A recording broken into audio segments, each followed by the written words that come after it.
हाँ तो बच्चों, स्वागत है आप सभी का मेरे इस यूट्यूब चैनल में फिजिक्स रिफ्लेक्स। पिछले वीडियो में हमने पढ़ा था डिस्टेंस और डिस्प्लेसमेंट के बारे में। ठीक है, मोशन चैप्टर हम पढ़ रहे हैं और उसमें पढ़ा था हमने डिस्टेंस और डिस्प्लेसमेंट के बारे में। हमने दूसरों ही भाषाओं में मतलब पढ़ा था गति और दूरी और विस्थापन के बारे में, दोनों भाषाओं में पढ़ा था। और साथ ही मैं उन बच्चों को बता देना चाहता हूँ ये वीडियो जो है दोनों मीडियम के बच्चे देख सकते हैं, हिंदी मीडियम और इंग्लिश मीडियम, दोनों मीडियम के।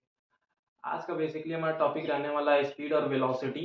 उसके पहले हम दो टाइप की मोशन पहले पढ़ लेंगे, उसके बाद मैं स्पीड और वेलोसिटी के बारे में पढ़ेंगे। मोस्टली हम स्पीड और वेलोसिटी पे ही फोकस करने करेंगे, लेकिन हम दो टाइप के जो मोशन होते हैं उनको हम पहले समझ लेते हैं, फिर हम आगे की तरफ स्पीड और वेलोसिटी की तरफ चलेंगे। चलिए पहले बिना समय वेस्ट किए हुए शुरू करते हैं। चलिए सब लोग हेडिंग लगा लीजिए। दो टाइप के हमको मोशन पढ़ना है। पहला मोशन इसमें हमको पढ़ना है यूनिफॉर्म मोशन। पढ़ना है यूनिफॉर्म मोशन, यानी कि एक समान गति। एक समान गति, ठीक है। एक समान गति। अब एक समान गति होता क्या है, समझने वाली बात यह है कि एक समान गति होती क्या है। ठीक है, तो एक समान गति को समझने के लिए पहले मैं आपको समझा देता हूँ, फिर इसका डेफिनेशन तो मैं लिखवा दूंगा। पहले आप समझिए एक समान गति होता क्या है बेसिकली। देखिए, मान लीजिए मैंने एक यहाँ पे एक लाइन खींचा है, ठीक है। इसमें मैं कुछ टाइम इंटरवल बना रहा हूँ। मान लीजिए पहला सेकंड है, ये दूसरा सेकंड है, ये तीसरा सेकंड है, ये मान लीजिए चौथा सेकंड है। ठीक है, इसको हटा दीजिए, इसको दूसरा करिए, इसको तीसरा सेकंड। ठीक है, अब कोई आदमी यहाँ से चलना स्टार्ट करता है, ठीक है। या फिर आप ही लोग समझ लीजिए, आप ही लोग स्टार्ट करते हैं, या फिर किसी और को समझ लीजिए। ठीक है, वो चलता है यहाँ से यहाँ तक, मान लीजिए 5 किलोमीटर। 5 किलोमीटर यहाँ से यहाँ तक चलता है, ठीक है। यानी कि पहले सेकंड में वो इतना चला है, 5 किलोमीटर। फिर अगले सेकंड में भी क्या चल रहा है, वो 5 किलोमीटर। ठीक है, फिर क्या हो रहा है, मान लीजिए यहाँ भी एक चौथा सेकंड भी ले लें अगर, इसमें भी क्या चला ये 5 किलोमीटर। ठीक है, तो देखिए ये जो 5 किलोमीटर 5 किलोमीटर 5 किलोमीटर हर टाइम इंटरवल में से, मतलब कि 1 से 2 के जाने में उसको 5 किलोमीटर चला, फिर 2 से 3 जाने में भी 5 किलोमीटर चला, फिर 3 से 4 जाने में भी 5 किलोमीटर चला। यानी कि जो उसकी हर सेकंड में जो मतलब दूरी चल रहा है वो 5 किलोमीटर ही चल रहा है। यही क्या होता है, यूनिफॉर्म मोशन होता है। मतलब कि अगर कोई आदमी अपना मतलब दूरी तय करता है, समान दूरी तय करता है हर सेकेंड, ठीक है। मतलब हर सेकंड में अगर समान दूरी तय करता है, उसे क्या कहते हैं, ये मतलब यूनिफॉर्म मोशन कहते हैं, यानी कि एक समान गति कहते हैं। देखिए, पहले सेकंड में कितना कवर किया, 5 किलोमीटर, दूसरे सेकंड में भी 5 किलोमीटर कवर किया, तीसरे सेकंड में भी 5 किलोमीटर ट्रेवल किया। इसी तरह चौथे सेकंड में 5 किलोमीटर अगर तय करता है, तो इसे क्या कह देंगे हम, यूनिफॉर्म मोशन। मतलब कि कोई आदमी अगर अपना जो हर सेकंड जो है दूरी एक इक्वल कवर कर रहा है, इक्वल डिस्टेंस कवर कर रहा है, मतलब ठीक है, तो क्या हो जाएगा हमारा, यूनिफॉर्म मोशन कहलाएगा। ठीक है, अगर इसी को अगर हम परिभाषा के मतलब डिफिनेशन के रूप में लिखें तो क्या लिख देंगे,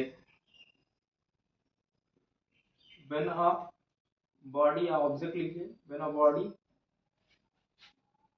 कवर्ड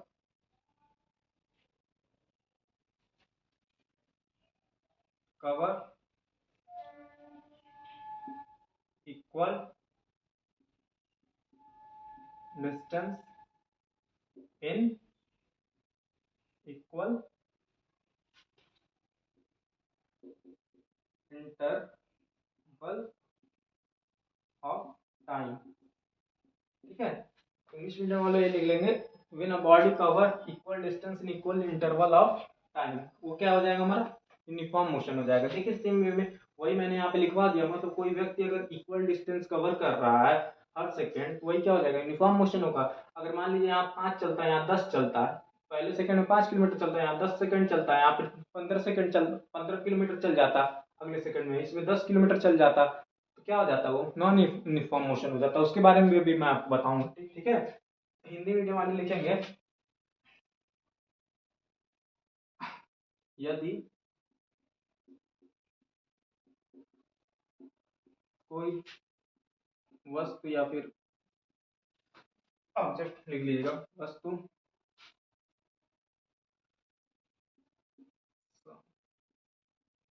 समान समय अंतराल में समान समय अंतराल में समान दूरी तय करता है, समान दूरी तय करता है, क्या कहलाएगा? एक समान गति। ठीक है, वो एक समान गति कहलाता है। ठीक है, तो यूनिफॉर्म मोशन हमारा क्या हो गया कि अगर कोई ऑब्जेक्ट जो है या फिर कोई बॉडी है इक्वल डिस्टेंस कवर करता है हर इंटरवल में, मतलब पहले सेकंड में 5 चल रहा है, अगले सेकंड में भी 5 चल रहा है मान लीजिए, ऐसे चौथे सेकंड में, हर सेकंड में मतलब वो इक्वल डिस्टेंस कवर कर रहा है, तो वो हमारा क्या हो गया? यूनिफॉर्म मोशन हो गया। ठीक है, बस इसी का सेम थोड़ा सा उल्टा है, बस नॉन यूनिफॉर्म मोशन, बस उसको भी हम समझ लेते हैं। आशा करता हूँ आपको ये यूनिफॉर्म मोशन आपको समझ में आया होगा, और ये और नोट करना आप सब तो इसको नोट कर लीजिए। ठीक है, चलिए नॉन यूनिफॉर्म मोशन के बारे में सोचते हैं।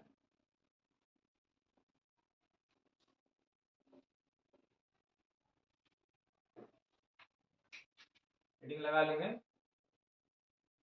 Non uniform motion. अब देखिए नॉन यूनिफॉर्म मोशन क्या हो जाएगा? नॉन यूनिफॉर्म मोशन मतलब कि अब पहले यूनिफॉर्म मोशन में क्या हो रहा था कि हर इंटरवल में इक्वल डिस्टेंस कवर कर रहा था। ठीक है, वो क्या हो गया था? यूनिफॉर्म मोशन हो गया था। अब यहाँ पे क्या होगा? नॉन यूनिफॉर्म मोशन में क्या हो जाएगा कि हर सेकंड क्या होगा उसका, मतलब हर सेकंड में हो सकता है अगले में 5 चल रहा है, अगले में 10 चले, अगले में हो सकता है 20 चले, फिर अगले सेकंड में हो सकता है 30 चले, वो क्या हो जाएगा? नॉन यूनिफॉर्म मोशन हो जाएगा। ठीक है, जैसे कि मान लीजिए एक बार फिर से समझिए, मान लीजिए पहला सेकंड, दूसरा, तीसरा, ये चौथा। ठीक है, मान लीजिए पहले में वो चलता है 3 किलोमीटर, अगले में चलता है 10 किलोमीटर। ठीक है, अगले में चलता है 20 किलोमीटर। ठीक है, 20 में 30 ले लीजिए। ठीक है, ये देखिए यहाँ पे अगर कोई आदमी था, पहले में इतना से चला, फिर और तेज भाग गया, और ज्यादा डिस्टेंस कवर कर लिया अगले सेकंड में, फिर और तेज भाग गया तो और ज्यादा डिस्टेंस कवर कर लिया, ये क्या हो गया? हमारा नॉन यूनिफॉर्म मोशन हो गया। नॉन यूनिफॉर्म मोशन यानी कि हिंदी वाले इसको लिख लेंगे असमान गति, और असमान गति। ठीक है, अब देखिए, अब डेफिनेशन अगर इसका हम लिखना चाहें, ये बताइए आपको ये समझ में आया कि नहीं? समझ में आया होगा, मैं आशा कर रहा हूँ। ये यूनिफॉर्म क्या हो गया? सिंपल सी बात है कि पहले सेकंड में अगर मान लीजिए कुछ मतलब डिस्टेंस चल रहा है, अगले में कुछ और चल जा रहा है। ठीक है, वही हमारा क्या हो जाएगा? नॉन यूनिफॉर्म, मतलब उसकी मतलब एक यूनिफॉर्म मतलब नहीं, एक समान गति से नहीं चल रहा है। ठीक है, वही क्या हो जाएगा हमारा? तो क्या इसका डेफिनेशन आप सब बना के इसी तरफ से ही लिख सकते हैं, अगर आप समझ गए होंगे तो। क्या लिखेंगे? When a body cover unequal distance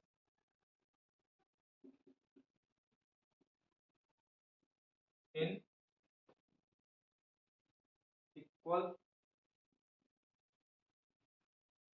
interval of time is known as non uniform motion. ठीक है, अब देखिए हिंदी मीडियम वाले इसी को लिखेंगे, यदि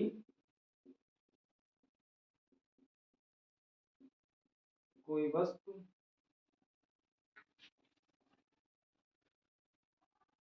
समान समय में समान समय में अंतराल में असमान दूरी तय करता है,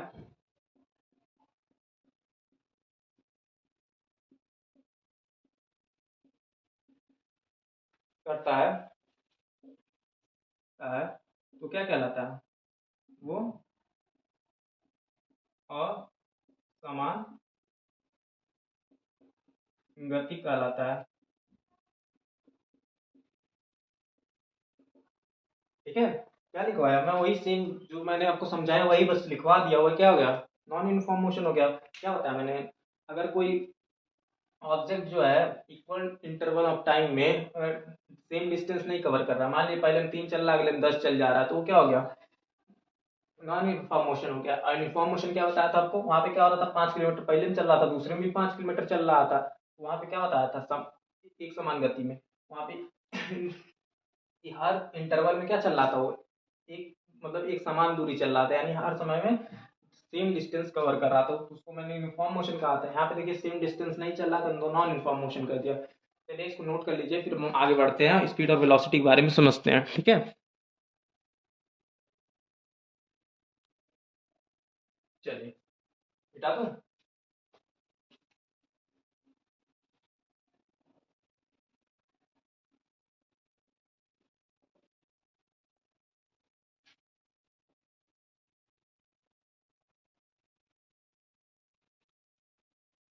चलिए अब सभी लोग हेडिंग लगा लेंगे, स्पीड और वेलोसिटी। ऐसे करिए, स्पीड और वेलोसिटी हम अलग अलग नहीं समझते हैं, ठीक है? एक जिस तरह मैं नोट कर रहा हूँ उसी तरह आप नोट कर देंगे तो ज्यादा इजी रहेगा आपको समझने और लिखने में, ठीक है? पढ़ने में भी। एक तरफ लिखिए स्पीड। कभी कभी डिफरेंस भी पूछ देता है स्पीड और वेलोसिटी, तो ऐसे ही मतलब एग्जाम में आपको लिखना भी है। ठीक है, यानी कि चाल, ये क्या हो गया? वेग। ठीक है, चलिए आप समझते हैं अब स्पीड और वेलोसिटी में क्या अंतर होता है। मैंने आपको पहले जब पहला लेक्चर जब आपको पढ़ाया था तो उसमें बताया था कुछ क्वांटिटीज के बारे में, ठीक है? मतलब इस वेक्टर क्वांटिटी और स्केलर क्वांटिटीज के बारे में। वेक्टर क्वांटिटी क्या बताया था? जिसमें डायरेक्शन और मैग्नीट्यूड दोनों होती है। और स्केलर क्वांटिटी क्या बताया था? जिसमें कोई केवल वैल्यू ही होता है, मतलब मैग्नीट्यूड ही होता है, ठीक है? उसमें डायरेक्शन बताने की जरूरत नहीं पड़ती है, ठीक है? सेम वे में यहाँ पे देखिए, स्पीड और वेलोसिटी में पहले हम इसको समझने की कोशिश करते हैं। हम लोग बचपन से पढ़ते आ रहे हैं, मतलब क्लास 7 या 6 में हम मैथ में पढ़ते आ रहे हैं स्पीड और स्पीड के बारे में। वेलोसिटी के बारे में नहीं हमने पढ़ा होगा कि स्पीड के बारे में। स्पीड के बारे में हमने हमेशा पढ़ता है, स्पीड इक्वल टू क्या होता है? डिस्टेंस अपॉन टाइम होता है। हमेशा से ये पढ़ते आ रहे हैं, ठीक है? कई लोग को ये फॉर्मूला याद होगा, ठीक है? बस इसी को अगर हम समझें क्या हो रहा है, अगर आप ध्यान से करिए इस फार्मूले से समझें तो इसमें क्या हो रहा है? स्पीड अगर डिफाइन करना है तो क्या हो रहा है? The rate of change of distance. Rate of change of distance, rate का मतलब टाइम के हिसाब से क्या हो रहा है? उसका डिस्टेंस में चेंज आ रहा है, तो वो क्या हो रहा है? हमारा स्पीड कहला रहा है, ठीक है? Rate of change of distance. इसी फार्मूले से वो डिफिनीशन भी मैं आपको बताऊंगा, ठीक है? अगर उसके डिस्टेंस में टाइम के हिसाब से चेंज आ रहा है तो क्या हुआ? मतलब स्पीड हुआ, ठीक है? बस इसी को हम डिफाइन करके अगर हम लिखना चाहें तो लिखते क्या है, देखिए लिखेंगे पहला पॉइंट इसमें, ठीक है? पहला पॉइंट क्या हो जाएगा हमारा? द रेट ऑफ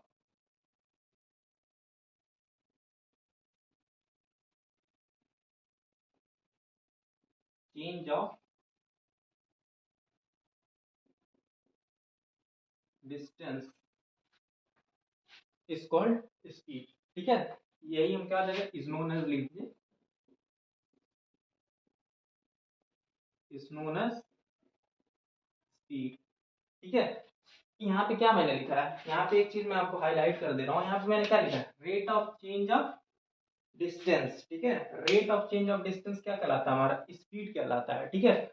वेलोसिटी भी बिल्कुल सेम ही होता है, जैसे कि वहां पे डिस्टेंस और डिस्प्लेसमेंट थोड़ा सा हल्का एकदम सेम ही थे, बस उसमें क्या होता, एक होता था वेक्टर क्वांटिटी, एक होता था स्केलर क्वांटिटी। इसमें भी ये बातें यहाँ पे फॉलो होंगी। स्पीड क्या है? स्केलर क्वांटिटी है। वेलोसिटी क्या है? वेक्टर क्वांटिटी है। सेम वे में अगर यहाँ पे इसका अगर फॉर्मूला हम लोग, स्पीड इज इक्वल टू हम जानते हैं डिस्टेंस अपॉन टाइम, तो यहाँ पे क्या होता है? वेलोसिटी इज इक्वल टू होता है डिस्प्लेसमेंट अपॉन टाइम। क्या होता है? डिस्प्लेसमेंट अपॉन टाइम, यानी कि डिस्प्लेसमेंट क्या हो जाएगा? The rate of change of the displacement is known as velocity. क्या हो जाएगा? The rate of change of the displacement is known as velocity. यानी कि यदि कोई यदि कोई यदि कोई समय के साथ अपनी दूरी में बदलाव करता है तो वो क्या कहलाएगा? चाल कहलाएगा। और यदि कोई अपनी समय के साथ अपने विस्थापन में बदलाव करता है तो वो क्या कहलाएगा? वेग कहलाएगा। ठीक है, तो पहले हिंदी मीडियम वाले स्पीड का लिख लेंगे। स्पीड का लिखेंगे,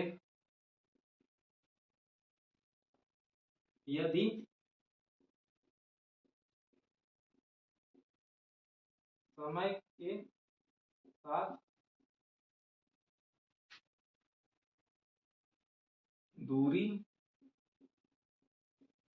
में में बदलाव हो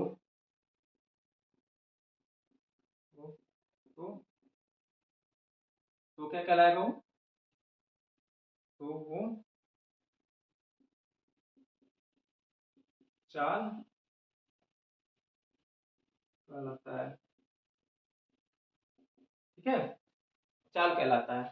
सेम वे में अगर हम इसका इसका अगर हम लिखना चाहें वेलोसिटी क्या होता है, तो वेलोसिटी क्या हो जाएगा? वेलोसिटी क्या हो जाएगा? इसका भी पॉइंट नंबर 1 लिखेंगे।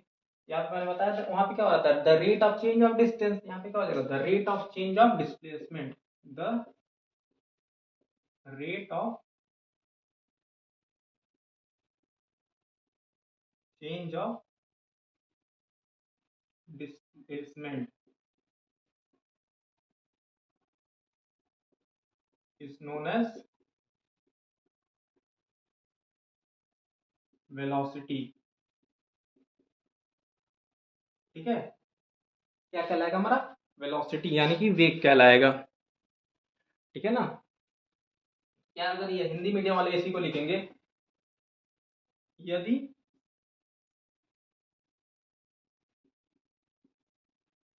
यदि समय के साथ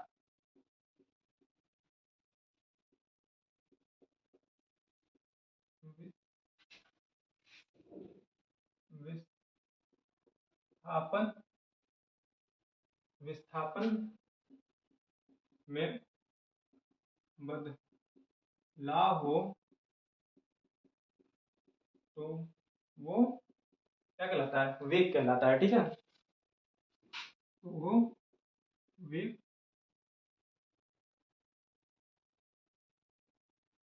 कहलाता है। ठीक है, तो वो वेग कहलाता है। यानी कि मैं क्या बताया आप सभी को, अगर देखिए यहाँ पे क्या हो रहा था? डिस्टेंस की बात हो रही थी। ठीक है, और यहाँ पे क्या है? डिस्प्लेसमेंट है। ठीक है, अगर डिस्टेंस में बदलाव हो समय के साथ तो क्या कहलाएगा? स्पीड कहलाएगा। अगर डिस्प्लेसमेंट में बदलाव हो तो क्या कहलाएगा? वेलोसिटी कहलाएगा, यानी कि वेग कहलाएगा। ठीक है, अगर आप जो फार्मूला बचपन से पढ़ते आ रहे हैं उस फार्मूले को एक चीज और पहले लिख लीजिए। ये क्या होता है? दूसरा पॉइंट में लिखिए, it is a it is scalar quantity. ये क्या है? ये सदिश राशि है, मतलब अदिश राशि। अदिश अदिश राशि, ये क्या है? अदिश राशि है। और ये क्या है हमारा? It is a vector quantity. यानी कि क्या है हमारा? सदिश राशि। ठीक है, स्पीड क्या होता है? अदिश राशि होती है, यानी कि इसमें केवल मैग्नीट्यूड की जरूरत पड़ती है। इसमें कभी भी कोई भी चीज निकालेंगे, स्पीड कभी निकालेंगे तो निगेटिव नहीं आएगा। निगेटिव मतलब कि उसमें माइनस का मतलब माइनस में नहीं आएगा। स्पीड हमेशा क्या आएगा? पॉजिटिव ही आएगा। ठीक है, ये भी एक पॉइंट लिख लीजिए आप लोग, ये भी लिख लीजिए, इट ऑलवेज बी पॉजिटिव। यानी कि ठीक है, ये क्या हो गया? Always be positive. ठीक है, और ये क्या हो जाएगा हमारा? ये हमारा पॉजिटिव भी हो सकता है, निगेटिव होता है। इट मे बी पॉजिटिव और निगेटिव, ठीक है। निगेटिव भी हो सकता है और पॉजिटिव भी हो सकता है, ठीक है। वेलोसिटी जो होता है पॉजिटिव और निगेटिव दोनों हो सकता है, ठीक है। चलिए, अगर इतना नोट कर लिए हो तो अब एक चीज और इसमें मैं आप सभी को बता दूं, ठीक है। ये नीचे वाला मैं मिटा रहा हूँ, ठीक है। फार्मूला लिख, चलिए अब इसके नीचे जस्ट आप फार्मूला लिख लीजिए। स्पीड इक्वल टू क्या होता है, डिस्टेंस अपॉन में टाइम, ये नोट कर लीजिएगा, ठीक है। और वेलोसिटी इज इक्वल टू क्या होता है, डिस्प्लेसमेंट अपॉन टाइम। ना नोट कर लीजिए। अभी मैं आप सभी को क्वेश्चन कराने जा रहा हूँ, क्वेश्चन कराऊंगा तो ज्यादा क्लियर होगा आप सभी को, ठीक है। देखिए ये क्या होता है, वेक्टर क्वांटिटी। एक बार क्विक रिवीजन कर लीजिए। अगर टाइम के साथ डिस्टेंस में चेंज हो रहा है, यानी कि दूरी में बदलाव हो रहा है, तो क्या होगा, स्पीड होगा। और डिस्प्लेसमेंट में बदलाव हो रहा है तो वेग होगा, यानी कि वेलोसिटी में विस्थापन में बदलाव हो रहा है तो यानी कि वेग होगा, ठीक है। चलिए नोट कर लीजिए इसको, तो फिर मैं मिटाता हूँ। फिर मैं इस पे आप सभी को वही पुराने वाले जो क्वेश्चन मैंने कराया था उसी से रिलेटेड और क्वेश्चन इस पे कराता हूँ, ठीक है। मैं साइड हो जा रहा हूँ, नोट कर लीजिए।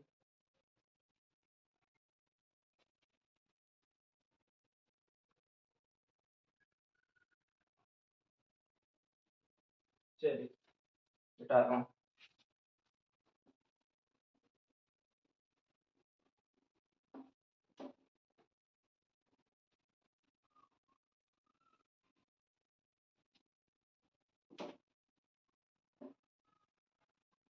चलिए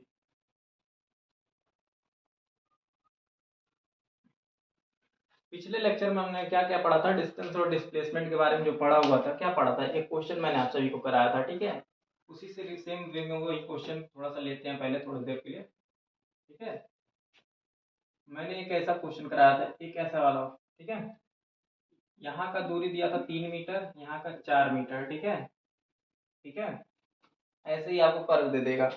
अब मान लीजिए वो कहेगा कि उसको ए से सी जाने में टी इज इक्वल टू, मान लीजिए 3 सेकंड लगता है, ठीक है। 3 सेकंड लगता है, ए से सी जाने में 3 सेकंड लगता है। तो डिस्टेंस और डिस्प्लेस मतलब स्पीड और वेलोसिटी बता दीजिए, ठीक है। ए से सी जाने में 3 सेकंड लगता है, तो क्या बताइए, स्पीड और वेलोसिटी बताइए, ठीक है।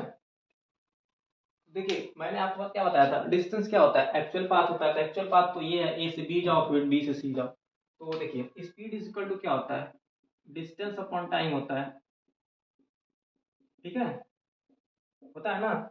यहाँ पे तो हमको डिस्टेंस रखना पड़ेगा। यहीं पे अगर देखें आप, वेलोसिटी इज इक्वल टू क्या होता है, डिस्प्लेसमेंट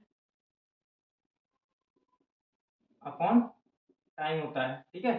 डिस्प्लेसमेंट अपॉन टाइम यानी कि यहाँ पे शॉर्टेस्ट डिस्टेंस रखना पड़ेगा ना। डिस्प्लेसमेंट क्या होता है, shortest distance between the final and initial. तो देखिए पहले तो हम शॉर्टेस्ट डिस्टेंस इसका निकालते हैं। शॉर्टेस्ट डिस्टेंस यहाँ से अगर यहाँ निकालेंगे पाइथागोरस थ्योरम से, तो आपको बताया था मैं पिछले लेक्चर में, H square equal to P square plus B square से जब आप निकालेंगे तो ये 5 निकल के आएगा, 5 मीटर, ठीक है, ठीक है। तो यहाँ पे देखिए, अब देखिए स्पीड अगर हमको निकालना है तो डिस्टेंस क्या हो जाएगा, 7 + 4 मतलब 3 + 4 7 हो गया। और टाइम कितना दिया है, 3 सेकेंड। तो 7/3 आ गया हमारा, क्या हो गया, यही आंसर हो गया, मीटर पर सेकेंड। हाँ यूनिट भी इंपॉर्टेंट है, इसका यूनिट भी आप एक जगह लिख लीजिएगा। दोनों का यूनिट मीटर पर सेकेंड होता है। मीटर कैसे होता है, डिस्टेंस की यूनिट क्या होती है, मीटर होती है। टाइम की यूनिट क्या होती है, सेकेंड होती है। तो मीटर अपॉन सेकेंड क्या हो गया, मीटर पर सेकेंड। डिस्प्लेसमेंट की भी यूनिट क्या होती है, मीटर होती है। और इसका क्या होगा, सेकेंड होगा, यानी कि मीटर पर सेकेंड, ठीक है। तो यूनिट बहुत इंपॉर्टेंट है। यूनिट कभी कभी मास्टर लोग एक नंबर काट लेते हैं, ठीक है। तो यूनिट हमेशा लिखें क्वेश्चन में, ठीक है। ये हमारा क्या आ गया, स्पीड आ गया। इसी तरह अगर हम वेलोसिटी निकालने की बात करें, ये कितना आया था, डिस्प्लेसमेंट की बात होगी। डिस्प्लेसमेंट अपॉन टाइम होता है। डिस्प्लेसमेंट क्या होता है, डिस्प्लेसमेंट कितना आया था इसमें, 5, टाइम दिया था 3, यानी कि 5/3 मीटर पर सेकेंड, ठीक है। ये हमारा क्या हो गया, वेलोसिटी हो गया, ठीक है।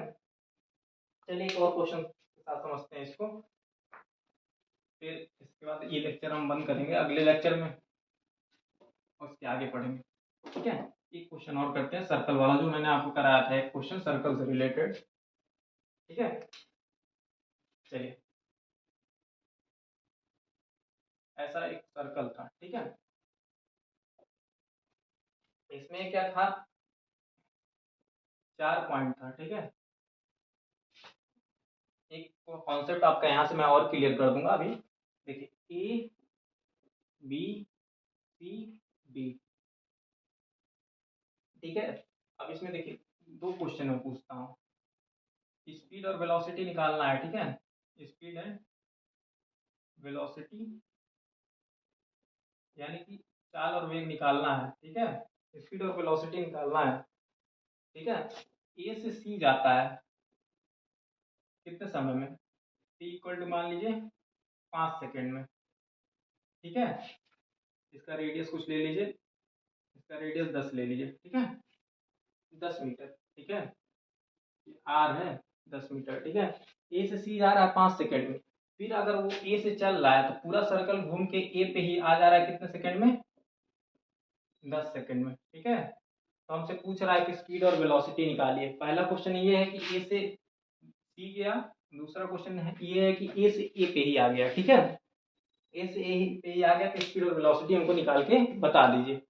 ठीक है, चलिए मैं आपको समझाता हूँ। देखिए, अगर आप सभी को अगर आप समझ में आया हो तो थोड़ा सा आप ट्राई करिए, पिछले लेक्चर की तरह मैंने यहाँ पे आपको बताया था कि डिस्टेंस कैसे निकलेगा, डिस्प्लेसमेंट ट्राई करिएगा पॉज करके। ठीक है, चलिए देखिए मैं आपको सीधा बताता हूँ क्या होगा। देखिए, ए और सी तक जाना है, यानी कि एक्चुअल पाथ क्या होगा, स्पीड पहले निकालते हैं।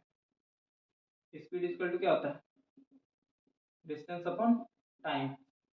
यहाँ पे डिस्टेंस अपॉन टाइम, ए से सी जाने में कितना ले रहा है, टाइम तो हमें पता है 5 सेकंड ले रहा है। ठीक है, हमको डिस्टेंस की बात करना है बस। तो डिस्टेंस क्या होता था, ये सर्कल है। ठीक है, और सर्कल है तो ये डिस्टेंस क्या होगा, एक्चुअल पाथ। एक्चुअल पाथ ये वाला एक्चुअल पाथ होगा, ये वाला जो पाथ है ये वाला एक्चुअल पाथ होगा। ठीक है, एक्चुअल पाथ ये है हमारा। तो एक्चुअल पाथ का हमको यहाँ पे अगर निकालना तो ये तो सरकमफ्रेंस ही तो है, बताया था आपको पिछले लेक्चर में। तो सरकमफ्रेंस का फॉर्मूला क्या होता है, टू, सरकमफ्रेंस का फॉर्मूला होता है 2 पाई आर। लेकिन ये क्या है, सर्कल का मतलब 2/4 पार्ट है, यानी कि आधा पार्ट है। आधा पार्ट है यानी कि इसको आधा डिवाइड कर देंगे तभी तो ये इतना ही पार्ट चलना है हमको, यानी कि पाई आर ही चलना है इतना। ये कितना है, इतना इतना जो है पाई आर है। फिर अगर इतना अगर और ला देंगे तो 2 पाई आर हो जाएगा। ठीक है, यानी कि हमारा जो डिस्टेंस कितना है, पाई आर है। पाई आर, आर का वैल्यू हमको 10 दिया हुआ है। ठीक है, ये कितना है, आर इक्वल टू 10 मीटर दिया हुआ है। ठीक है, और हमको टाइम कितना दिया हुआ है, 5 सेकेंड दिया हुआ है। ठीक है, ये हमारा क्या आ गया, स्पीड आ गया। तो स्पीड इक्वल टू, अगर आपको सॉल्व करना है तो 22/7 ऐसे रख के, और ये कितना था, आर इक्वल टू कितना था, 10 मीटर था, और अपॉन में 5। ठीक है, अब इसको क्या कर देंगे, 5 से इसको काट दीजिए 2 बार में, कितना आ गया, 44/7 मीटर पर सेकेंड। ठीक है, 44/7 मीटर पर सेकेंड, या ये क्या आ गया हमारा, डिस्टेंस आ गया, स्पीड आ गया। ठीक है, यानी कि चाल आ गया, चाल आ गया। ठीक है, अब चलिए, अब इसी सेम वे में अगर हम वेलोसिटी की बात करें, वेलोसिटी निकालते हैं। वेलोसिटी क्या हो जाएगा, वेलोसिटी देखिए कैसे निकल जाएगा, वेलोसिटी भी आप निकाल लेंगे। ठीक है, वेलोसिटी इक्वल टू क्या होता है, displacement upon time. Displacement upon time, अगर डिस्प्लेसमेंट क्या होता है, शॉर्टेस्ट डिस्टेंस होता है, ए से और सी के बीच में शॉर्टेस्ट डिस्टेंस क्या होगा, ये सीधा रेखा वाला पार्ट होगा। ठीक है, या अगर ये इतना अगर 10 है तो ये भी 10, ये 10 रहा होगा, ये भी 10, इतना दूर का 10 ही रहा होगा। ठीक है, यानी कि 10 10 10 यानी कि 20 हो गया, यानी कि डिस्प्लेसमेंट कितना हो गया, 20 मीटर हो गया। टाइम कितना लग रहा था, 5 लग रहा था, यानी कि वेग निकल के आ गया, इसको 4 बार में कट जाएगा, यानी कि 4 मीटर पर सेकेंड। यानी कि 4 मीटर पर सेकेंड से यहाँ चलेगा तो पहुंच जाएगा तुरंत। ठीक है, इतने समय में। ठीक है, 4 मीटर पर सेकेंड से चला होगा तो इतने सेकंड में, 5 सेकंड में ए से सी पहुंच गया होगा डिस्प्लेसमेंट कवर करके। ठीक है, चलिए पहला क्वेश्चन तो हमारा सॉल्व हो चुका। अब देखिए एक पहला के बाद जो दूसरा क्वेश्चन है, ए से ए जाने में क्या डिस्टेंस और डिस्प्लेसमेंट रहेगा।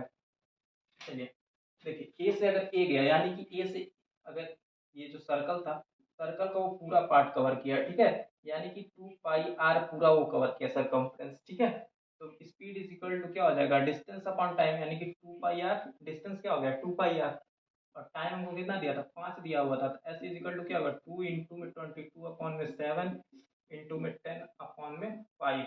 ये 2 बार में गया, ये कितना हो गया, 88 अपॉन में 7 मीटर पर सेकेंड। ठीक है, स्पीड कितना आ गया, 88 मीटर पर सेकेंड। अब देखिए, सबसे इंपॉर्टेंट तो हमारे लिए वेलोसिटी है। वेलोसिटी कई लोग नहीं यहाँ पे गलत कर देते हैं। वेलोसिटी इक्वल टू क्या होता है, displacement upon time. Displacement upon time होता है। ठीक है, तो डिस्प्लेसमेंट अपॉन टाइम, अगर ए से ए गया, मान लीजिए मैं यहाँ से यहाँ गया, और मान लीजिए ए से बी गया, ठीक है, और बी से फिर ए ही आ गया, मतलब यहाँ गया फिर इधर ही आ गया, मतलब इस जगह से शुरू किया था फिर इसी जगह पे आ गया। ठीक है, इसी जगह पे आ गया। अगर मैं डिस्टेंस की बात करूं, मान लीजिए 5 मीटर का रहा हो, पहले गया 5 मीटर, डिस्टेंस तो 5 मीटर कवर किया, फिर आया 5 मीटर, फिर 5 मीटर कवर किया, यानी कि 10 मीटर हमारा डिस्टेंस हो गया। ठीक है, और डिस्प्लेसमेंट की बात करें तो डिस्प्लेसमेंट क्या हो गया, shortest distance between the final initial. तो इनिशियल भी हमारा ए था, फाइनल भी हमारा ए था, यानी ए से गया तो ए पे ही आ गया, तो कुछ डिस्प्लेसमेंट बचा नहीं, बचा, जीरो बचा ना। सेम वे में अगर आप देखेंगे यहाँ पे सर्कल में, मैंने क्या बताया आपको, ए से ए पे आ गया, यानी कि उसी जगह पे खड़ा है जहां से चला था। ठीक है, यानी कि उसी जगह पे खड़ा है जहां से चला था, तो वहां से डिस्प्लेसमेंट क्या होगा, फाइनल और इनिशियल। फाइनल भी वही पॉइंट है, इनिशियल भी वही पॉइंट है, यानी कि डिस्प्लेसमेंट क्या हो जाएगा, जीरो हो जाएगा। ठीक है, डिस्प्लेसमेंट क्या हो गया, जीरो हो गया ना।